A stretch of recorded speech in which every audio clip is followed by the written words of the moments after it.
ప్రతి సందర్భం ప్రత్యేకం, ప్రతి సంబరం శాశ్వతం. మీ one stop shopping destination Mysore Sari Udyog. Tamil Nadu, west బెంగాల్తో పాటు మొత్తం 5 రాష్ట్రాల ఎన్నికల మీద ప్రస్తుతం మనతో మాట్లాడేందుకు లైవ్ కాల్ అందుబాటులో ఉన్నారు లోక్సత్తా అధినేత జయప్రకాష్ నారాయణ గారు. సార్ నమస్తే అండి. నమస్తే నిరుపమా.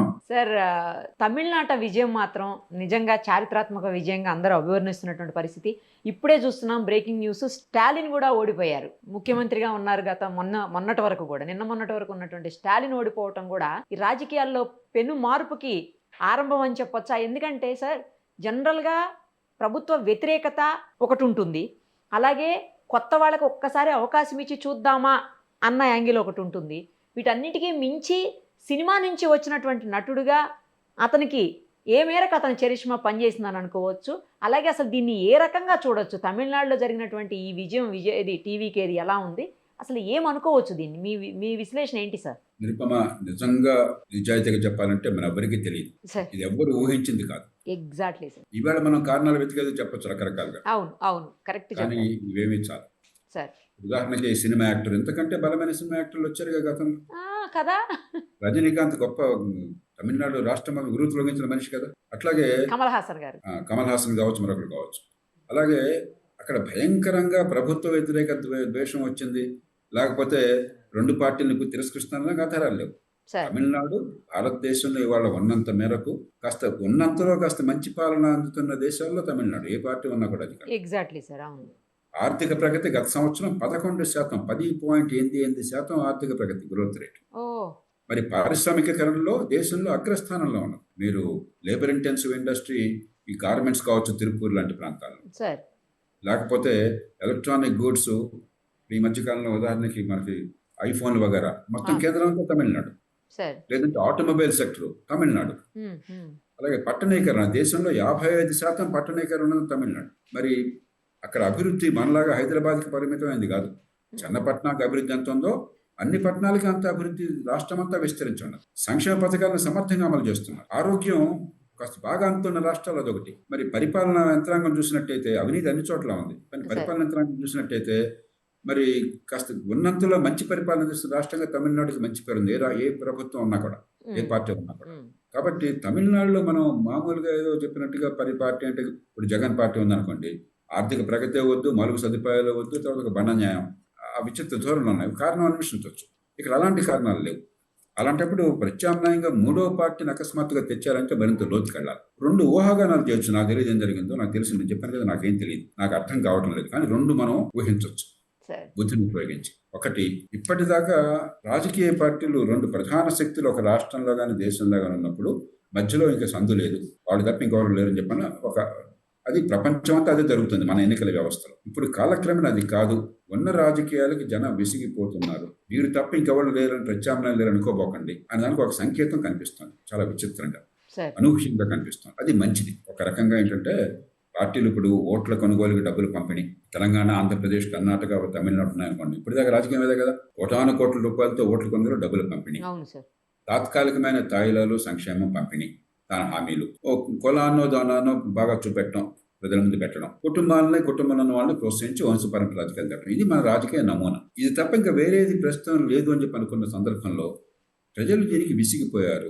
రాజకీయ పార్టీలు కూర్చుని కాస్త ఆలోచించి ప్రజలకు అందుబాటులో పరిపాలన తేవటం ఎట్లాగా, అధికారాన్ని వికేంద్రీకరించడం ఎట్లాగా, ప్రజల్ని విశ్వాసంలో తీసుకోవటం ఎట్లాగా, భాగస్వామ్యాన్ని చేయటం ఎట్లాగా, అందరికీ అవకాశాన్ని పెంచుతున్న విశ్వాసాన్ని కలగజేయటం ఎట్లాగా, ఆ ప్రయత్నం గట్టిగా చేయకపోతే రాజకీయ అస్థిరత ఎక్కడైనా ఉండొచ్చు. ఉన్న పార్టీల మధ్య పోరాటం అనుకోవద్దు, అనూహ్యంగా కొత్త శక్తులు వచ్చి ఏదైనా జరిగే అవకాశం ఉన్నది అని రాజకీయ పార్టీలు కాస్త సంయమనంతో కళ్ళు తెరిచి వినమ్రంగా ప్రవర్తించాలి.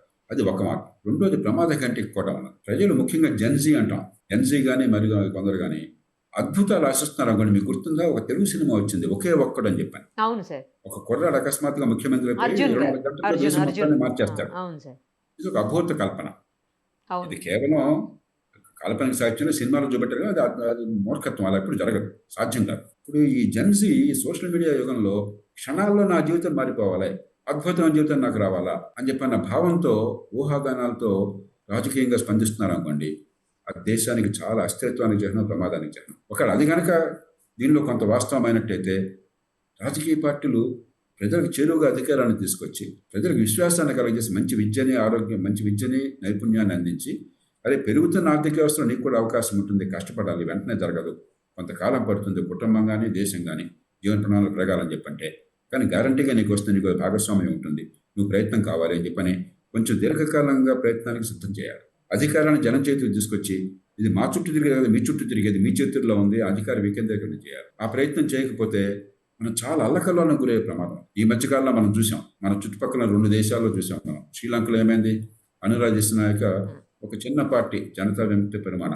దానికి చెందినవాడు, ఆయనను నేషనల్స్ పీపుల్స్ పార్టీ ఏదో వీళ్ళిద్దరూ కలిసి ఇవాళ అనూహ్యమైన విజయాన్ని సాధించారు. అలాగే నేపాల్లో చూసాం, బాలేంద్ర షా 35 ఏళ్ల కుర్రాడు, ర్యాప్ ఆర్టిస్ట్. అతను ఉన్న పార్టీలన్నింటినీ పక్కన పెట్టేసి అనూహ్యంగా మెజార్టీతో వచ్చాడు, ప్రధానమంత్రి అయ్యాడు. మనకు అలాంటిది విప్లవం జరిగే పరిస్థితులు లేవు, మనకి అలా అవసరం లేదు. అయినా కూడా అలాంటి ఫలితాన్ని తమిళనాడు తీసుకొచ్చారు. కాబట్టి ఖచ్చితంగా సోషల్ మీడియా యుగంలో మరింత వేగరమైన మార్పులు కావాలని ప్రజలు కోరుకుంటున్నారు. అసంతృప్తి పెరుగుతున్నది, క్షణక్షణాల మార్పులు కావాలని కోరుకుంటున్నారు. ఆ క్షణాల్లో రావాలన్నది ప్రమాదకరం, మార్పు కావాలన్నది ఆరోగ్యకరం. 2 మేళవించిన తీర్పిది. కాబట్టి ప్రధాన రాజకీయ పార్టీలు చాలా వినమ్రంగా స్పందించాలి, బుద్ధి కుశలతో స్పందించాలి, దీర్ఘకాలికంగా ఆలోచించి స్పందించాలి. లేకపోయినట్టయితే ఇంత గొప్ప ప్రజాస్వామ్యం, ఎన్ని కులాలు, మతాలు, భాషలు, ప్రాంతాలు ఉన్న దేశం, ఎంత ఉన్నా కూడా శాంతియుతంగా అద్భుతమైన మార్పులు తెస్తున్న దేశం ప్రమాదంలో పడుతుంది. కానీ ఒక మాట మనం ఒప్పుకోవాలి, ఎన్ని లోపాలున్నా మన ప్రజాస్వామ్యాలు ఎన్నికల రోజున మనకు మళ్ళీ మళ్ళీ అర్థమవుతుంది ఎంత అద్భుతాన్ని మన ప్రజలు సాధిస్తారు.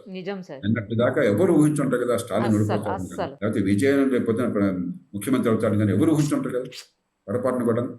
అంటే శాంతియుతంగా నిశ్శబ్దంగా రెండో కంటికి తెలియకుండా మన ప్రజలు ఎంత మార్పుని సాధించగలరో ప్రజాస్వామ్యంలో ఓటును ఉపయోగించడం అర్థమవుతుంది. దాన్ని మంచి మార్పు తీసుకొచ్చే ప్రయత్నాన్ని పార్టీలు చేస్తే సంతోషం. సరే, మరోవైపు ఒక్కసారి అక్కడ పశ్చిమ బెంగాల్ విషయానికి వెళ్తే అక్కడ కూడా మోదీ గారు, షా గారు ఇద్దరు కలిసి వ్యూహాత్మకంగా వ్యవహరించడం వల్ల ఇవాళ మమతా బెనర్జీ పార్టీ మొత్తం ఓడిపోయేటువంటి పరిస్థితి. ఎందుకంటే 3 టర్మ్స్ 15 ఏళ్ల పాటు ఏకఛత్రాధిపత్యంగా పాలించినటువంటి అక్కడ ఏ ఫ్యాక్టర్స్ ఈరోజు బీజేపీ రావడానికి కారణమై ఉంటాయి సార్? మన దేశంలో మనకి నిరుపమ ప్రధానికి ఒక నాయకుల చాతుర్యము, గొప్ప వ్యూహాలు, కుట్రలు, కుతంత్రాలు ఇవన్నీ ఊహిస్తున్నాం. తమిళనాడు ఇవన్నీ తెలియకనే స్టాలిన్ ఓడిపోయినాడు సొంత సీట్లో కూడా.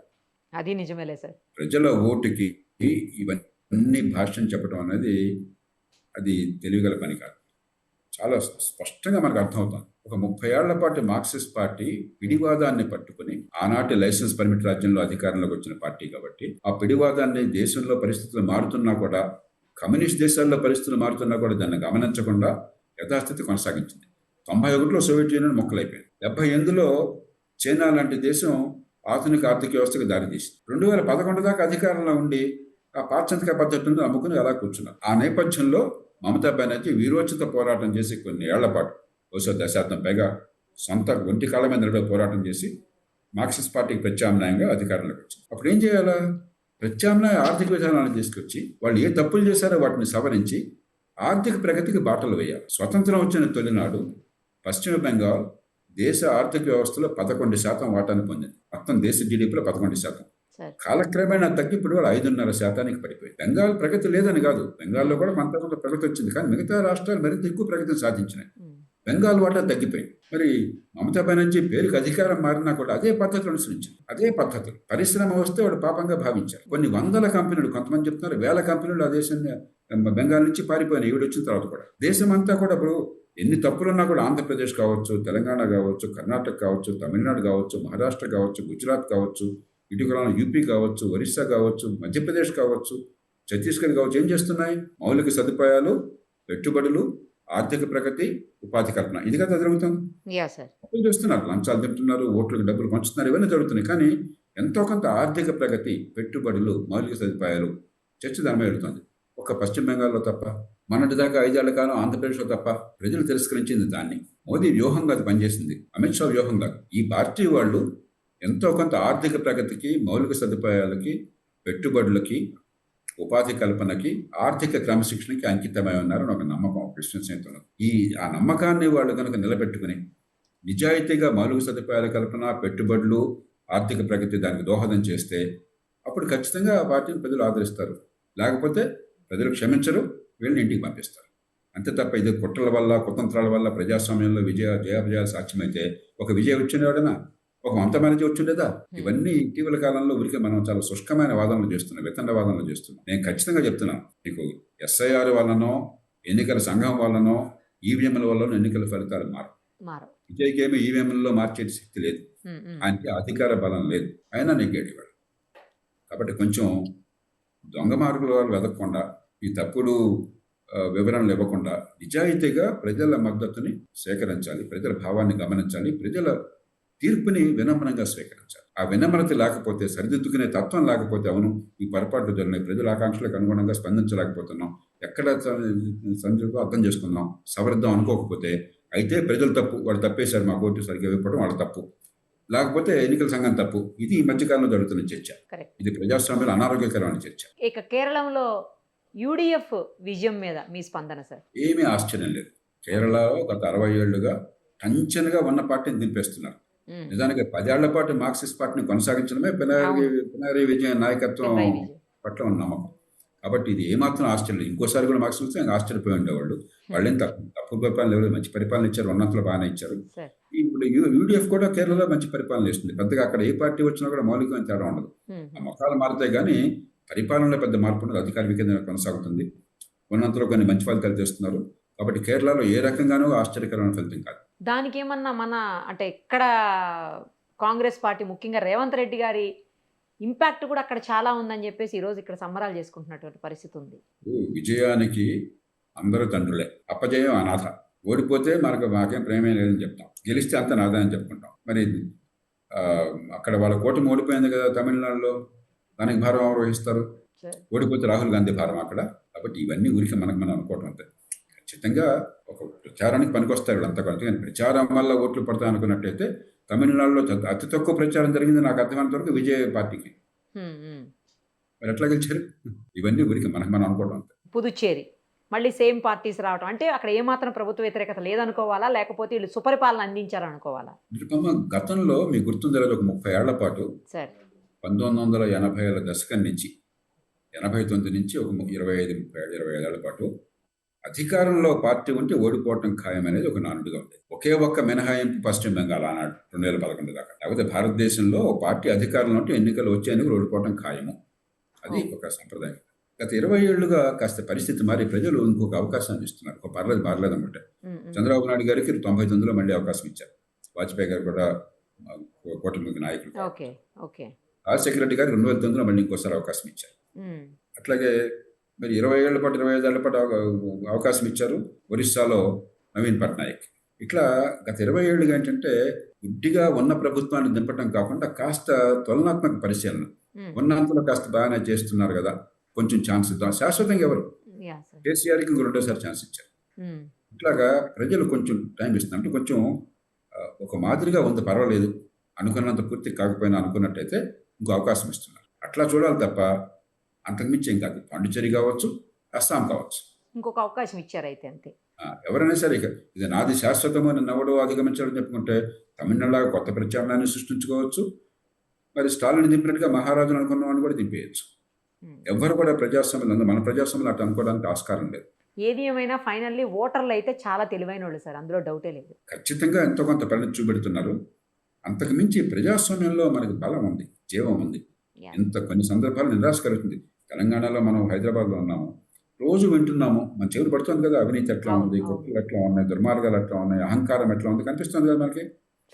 ఎన్నికల రోజు తెలుస్తుంది ఎంత నిశ్శబ్దంగా ఈ ప్రజలు తీర్పునిస్తారో, అహంకారాన్ని అణిచేస్తారు, ఓడల్ని బళ్ళును ఓడలుగా ఎలా మారుస్తారో ఎన్నికల రోజు తెలుస్తుంది. కాబట్టి రాజకీయ పార్టీలు కాస్త ఎన్నికల ఫలితాలను గమనించి వినమ్రత పెంచుకుని ఇది మన గొప్పతనం కాదని గుర్తించి నిజమైనటువంటి మార్పును తేవడం కోసం దోహదం చేస్తే 4 కాలాల పాటు గుర్తుంచుకుంటారు, లేకపోయినట్టు చరిత్రలో కలిసిపోతారు. థ్యాంక్ యూ సార్, మంచి విశ్లేషణ అందించినందుకు థ్యాంక్ యూ సో మచ్.